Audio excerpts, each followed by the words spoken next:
I had mastectomy on the right side where the cancer was, and then I did 2 separate rounds of chemotherapy for 26 weeks or something like that, essentially 6 months. And then a month after I finished my treatment, I had a prophylactic mastectomy because I was so sick from the treatment that I didn't ever want to have to worry about that other breast, so I begged to have it removed.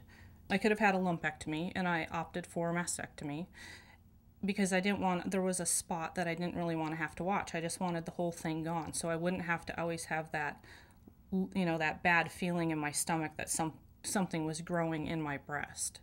And I didn't want to have to do radiation. For me, it was all about getting through everything as quickly as possible. So when I went to my breast surgeon after I had everything complete, I said I really do want the other mastectomy because I don't want to have to worry about that breast. And she got the approval from my insurance company, and we went ahead. The PTSD, the symptoms and the treatment. The symptoms are all of the emotions that you deal with when you're diagnosed.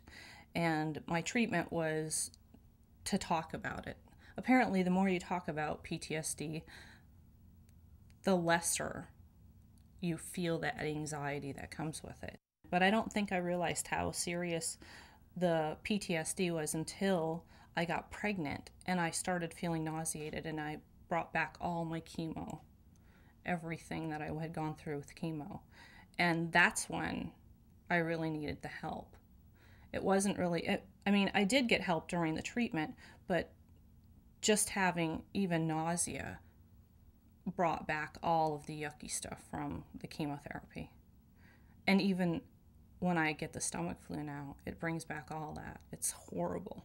And so during the height of my cancer treatment, when I sought out counseling with a nurse practitioner who specializes in cancer, and really she specializes in breast cancer, so she hears the same sort of similar stories from all of the survivors. And I used antidepressants and anti-anxiety medications for, mostly the anxiety medications were for all my doctor's appointments because I could barely walk in. And I still have a hard time.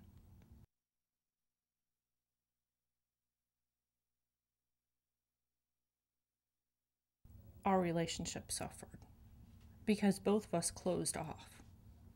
And it wasn't until we were really done with treatment.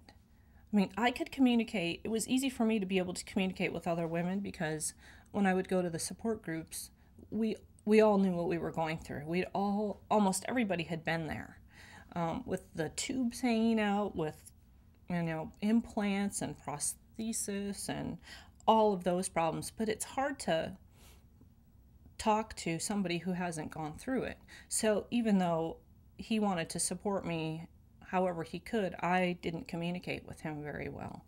And so he felt really pushed into, the back of my life while I forged ahead and just went through everything I needed to go through. So it was really a difficult time for our relationship. You don't go into a relationship thinking, oh yeah, this person's going to get diagnosed with some fatal disease or often thought fatal disease, and we're not going to give you any support, so go figure it out on your own. So I think that's really important to make resources available to help both the survivor and the partner. My name is Jamie, and I'm a cancer survivor.